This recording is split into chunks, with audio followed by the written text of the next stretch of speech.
Shoutout mga kalingap, welcome po sa ating YouTube channel, J. Morelo Vlogs po, isang charity vlogger ng Team Kalingap sa pangunguna po ni Kuya Bal Santos Matubang, Ate Edna Vlogs and Kalingap Rob. Magandang araw at magandang gabi sa bawat isa. Sa lahat po na naandito sa live streamer po natin, magandang gabi po. At yan, shoutout sa mga ambassadors, deputies, mga scouters na sa landing pad. At shoutout din po kina Ate Dol Dumundon, Tita Inday PV, Ma'am MBHR, Ate Levin, Ate Bebri, Ate Eddie Wow. Magandang gabi po. Yan kina Ma'am Bertus Woman, Ate Irene DB. At maging kay Ma'am Cynthia Kilala, magandang gabi po sa inyo. At ito mga upang maghanap ng mga kababayan natin na kung saan ay baka sakali na sila po ay matulungan ng Team Kalingap sa panguna po ni Kuya Bal Santos Matubang. Yan tayo po mga kalingap. Mahan niyo po ako sa pag-scout ngayon pong araw. Yan, salamat po at tayo po mga kalingap.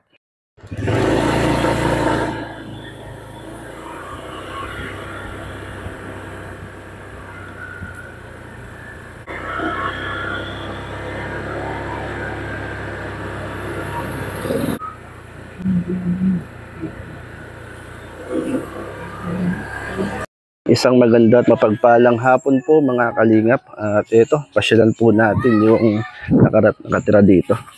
Yan, magandang hapon po sa inyo. Kumusta po? Ate, tay, kumusta po kayo? Tay, anong pangalan niyo, tay? Danilo po. Tatay Danilo. Ilan taon si Tatay Danilo? 63. 60 to. Kayo po? Ate, mag-asawa kayo, no? Opo. At kumusta naman po kayo? Ito po. Anong pangalan mo, ate? Si Marian Campanar po. Miriam Campaner. Dito ko nakatira. Opo. Napano si tatay? Napano ka, tay? Na-stroke. Na-stroke ho kayo. Kaya ilang buwan na ho? Wala pa namang magdadalawang buwan pa. Magdadalawang buwan. Ayun pala, no? At ilang pong anak ninyo? Isa lang po. Isa lang ho. Anong grade po? Grade 3 po. Grade 3. At anong trabaho nyo, tay?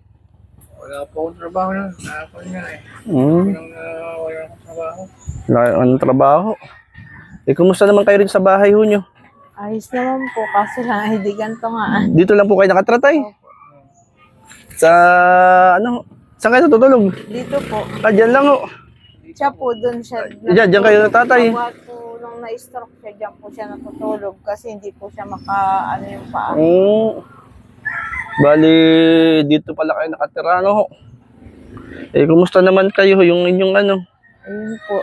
Yung kabuhayan? Kabuhayan po namin, hindi na ako makapagtrabaho. Dati po nagtatrabaho ako. Nagtatrabaho kayo dati? Namamasukan po ako dun sa may high school. Ah. Kasamahin po nung kapatid ng teacher ng high school. Ano? Magkano sweldo niyo po dun? Ano po, 6K isang buwan. So, ngayon na hindi na? Ay ngayon po, pabuhat nung na-stroke po siya, hindi po ako makapagbantay doon kasi siya po ay nagda-dialysis sa RAC. Hindi, nung siya po yung na-stroke, 10 araw siya sa ospital. Hindi po ako makapasok doon. Kumuha po siya ng kapalit ko. Ayun. Kaya nawalan po ako ng Nawalan. Eh, nung na-stroke si tatay, nasaan kayo? Ano po, linggo po kasi yan ng na-stroke ng April 27. Pauwi po ako dito kasi kami po ay sumisimba sa church. Anong church niya? Sa Born Again po. Saan lugar ho? Sa Villa Padua po. Villa Padua. Opo. Ay, sabi po niya. Kayong mag-anak ho? Kayong mag-anak? Ay, ito po ay nagpatawag doon sa pinsan ko. Tawagan daw ako at siya daw ay nahihilo. Eh di hindi ko po nasasagot yung tawag. Tapos nung nabasa ko yung chat, naglalakad na ako papunta dito. Pagdating ko po dito, sabi ko, kumusta ka na?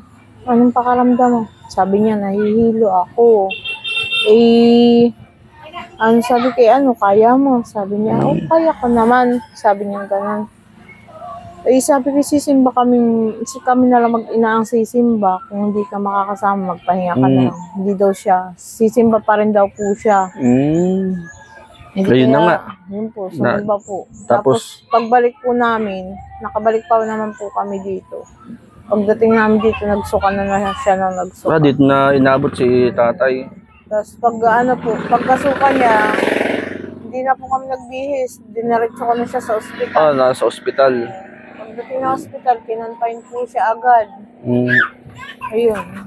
Tapos nung hapon po, di wala nga po kaming kasamang iba, kundi yung anak namin. Mm. Iniwanan ko po siya sa ospital para in case na kung anong di may matatawag po yung mga Anong naapektuhan kay tatay? Ito po, kaliwa niya. Pero tayo, yung pagsasalita niyo, okay naman. Okay naman po. Ayun. Salita naman po.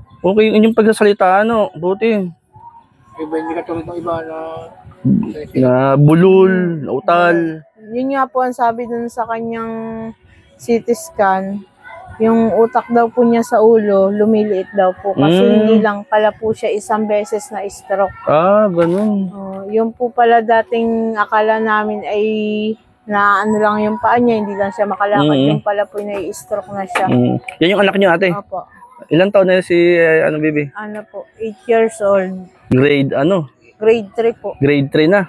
Opo. Babanlawan mo na, anak.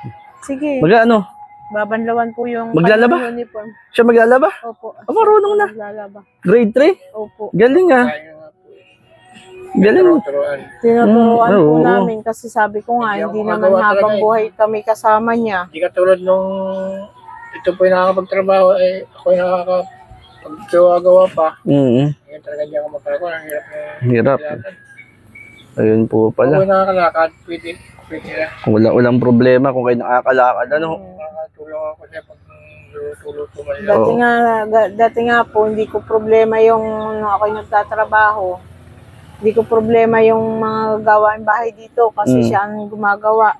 Ay ngayon, lalong at yan, hindi na po siya makalakad. Ayun. Paano yung pangangailangan nyo? Ay, awa po ng Diyos pagkakaano may dumadating sa amin. Biyaya. Opo. Katulad po dun sa church namin, pag minsan po may nagbibigay sa akin dun. Minsan namin kasamahan po, minsan binibigyan. Mga kapatiran. Opo. Ayun pala. Minsan po yung mga kaklase niya, binibigyan siya. Pinapadala sa Gcash. Mabuti Pero mabuti lang tatay, hindi naapektuhan yung iyong pagsasalita. Malinaw. Yung braso lang ho nyo, Ito lang po. itong kaliwang braso at Namamaga paa. po. Okay naman. Yun ang walang pakaramdam, kalahati. Oo. Makapal daw po ang niya. Oo. Mabuti nga po, nagaganyan na niya. Oo. Nung nakaraan po, hindi niya yun maikilaw. Tapos hindi po talaga siya. Ang katulong kong lalaki, pagbubuhat sa kanya ay 4. Mabigat yung sa tatay. po siya. Bigat yung ikoy. Dadaling ko po siya sa ospital. Hindi kami makaagap kasi nga hindi ko mabuhat. Hindi nag-aantay pa po ako ng mga tambay dyan sa labas. Para Ay nito pong minsan, nung pina-check up ko siya sa doktor, na lang po, bali 2 taon na lang yung magkatulong. Kasi nakakatuon na po siya. Ayun Kahit pala. paano. Pero nung di pa na-stroke si tatay, kumusta naman ho kayo rito sa inyong bahay? Yun po, kulang din sa financial po dahil yan nga po hindi na siya nakakatrabaho talaga. Anong trabaho dati ni tatay? Yan po ay dati nasa San Diego Bukid. Sa bubukid. Nagkukupra. Yan po, nananatak po siya ng sahing. Ng sahig ng puno ng pili. Nung ganyan, lalo na nitong na-stroke na. Ilang taon na po kayong mag-asawa? Ano po kami ay 21 years. Tagal na, 21 years. Tapos bata pa yung anak ninyo, grade 3 pa lang. Nang nagkaanak po kami ay 13 years bago nabuhay. Bago. Yun pala. Itong anong tinutuloy niyo inyo ho ito? Ito po ay ito pong lupang ito, kaparte po ng tatay ko sa magulang po niya. Ay itong bahay pong ito, kumbaga kami na po ang nagpagawa nito nung una. Ay nasisira na po uli. Oo nga ho, kasi saan nagluluto? Doon po. Nagluluto. May lutuan po. Tapos dito ate, ano ito? Ay yan po ay dati kwarto. Kasi pag umuwi po dito yung tatay ko, wala po kaming matutulugan. Ay Kwarto pala tinanggalan na po dati. namin yan ng tinanggal na namin yung higaan. Kasi bulok na rin po. Yun po pala bali, si tatay diyan ka na nahiga. Di ka nangangalay diyan. Hindi naman ako kung siya pa. Pag minsan Siya, po nakatayo-tayo nalipat rito dito, na- nakakatayo po Nakakatayo. siya. Oo. Oh. Okay, kasi lang, pag napa, hindi, sakit. Ang inaano ko nga po sa kanya, wag siyang tumayo pag wala siyang kasama. Mahirap. Oo, kasi minsan po kami naalis po ditong mag-ina, iniiwan namin siya mag-isa. Ang pagkain po niya, nandyan lang sa tabi niya, ang tubig, gamot. Kumbaga, alalay din kay tatay sa pagtayo-tayo. Dito lang nga po Ngangapit. Ayun. Di kayo naman, na diyan kayo nahiga. Opo, dito po kami mag-ina. Paano pag lakas ng ulan? Hindi naman po siya na ano.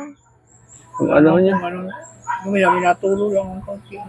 Ninatulot, butas na po yung bubong. Kung pala. Nabubutas na. Matututo na. Manda mo.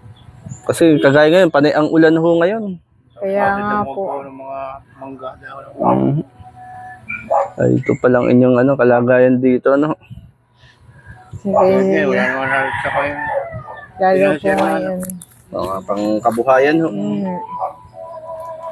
Mabuti ho nung may trabaho ako at sabi ko nga sa kanya ay kung nagtuloy-tuloy yung trabaho ko ay di kahit po papaano makakapagpagawa kami. Ay ngayon po wala. Ano ninyo, ano? Lalong nawala yung trabaho. Di naman po ako makaalis-alis at di ko nga siya maiwanan ng ano. Kumbaga ay sa biyaya na lang ni Lord, tatay.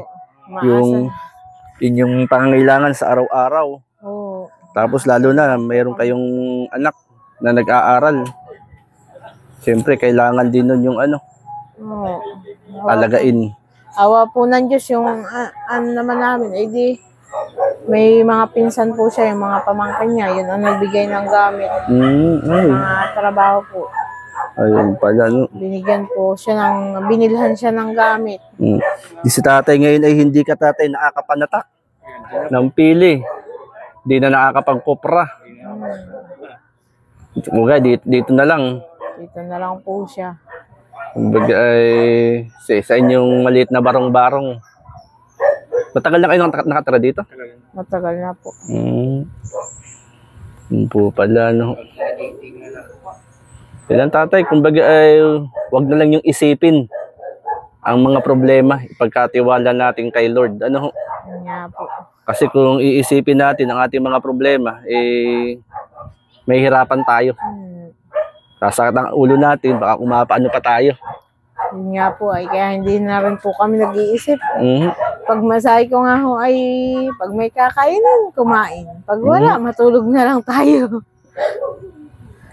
Kumbaga ay buti sana kung naitrabaho ka ate, Oo. kahit papaano. Mahirap namang iwan si ang mister nyo. Ganyan ang kanyang kalagayan. Hindi naman ho, yun nga, ang hanap buhay ko lang dito ay yun. Minsan po kayo nagpapalabada. Naglalabada ka rin. Minsan po yung may nagpapalabada sa akin, di tinatanggap ko po. Para magkakapon man nung kan, wala, ayos man ako nakaka-rito. Tapos ay, ang gawa ko po, minsan pag may pera ako, nagagawa po ako ng popcorn. Nagkano kayo Nagluluto popcorn? po akong popcorn. Saan tinitinda? Diyan lang po sa tindahan ng pinsan ko. Siya po ang nagtitinda para pag po ay di, pag nasimba po kami, may, sabi ko nga ay pag magdadala ako. Oh. Para po kahit papaano ay di, Mura, bili man lang pambigay baon doon sa bata. Kumbaga talagang Sakripisyo lang po Sakripisyo. talaga. buti hindi pala naampias dito. Kasi open na open, no? Kaya nga po. Open tong niya. Kapira lang ko talagang danggaling Ang hangin. Opo. yes. Hindi open na Pag open. yung walang hangin naman. Kagaya tatay, dito. Pag diyan naman tatay, sa likod din. Uy, ano yun? Mangga. Mangga. Kala ko may namamato na. Mangga. Ay Yun. dyan po, pag yung naulan, hindi naman po kasi nung naampiyas. Natulo-tulo. Natulo lang yung, Tulo-tulo lang. at nabubutas na yung bubong. At ayun. Kumbaga ay, sabi nga ay, ang mga pagsubok ay minsan dumarating sa buhay ng tao. Opo. Ang mahalaga ho niyan, kayo ay nakakilala kay Lord. Paano kaya kung kayo hindi nakakilala kay Lord? Baka po kung hindi namin nakilala ang Panginoon Diyos ay awan ko lang po, sabi ko nga ay sa dami kong pinagdaan ng problema, pagsubok na yan ay kung iba po siguro ay baka naglakad na ng hubot-hubad. Nawala na sa ano? Nawala na sa sarili. Nawala na sa katinuan. At yun. Sige po, tay.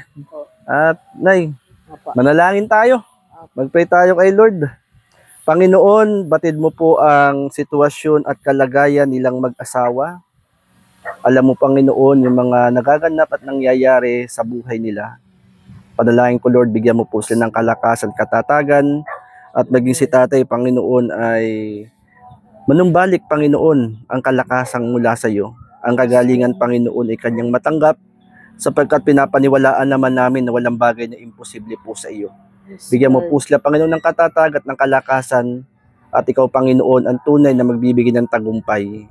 Maging ang mga pangailangan nila, Panginoon, ikaw po ang magpala. Maging sa anak nila at pang araw-araw nilang pangangailangan.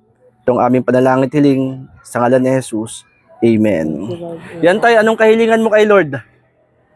Anong kahilingan mo sa Panginoon? Ako po ay gumaling po.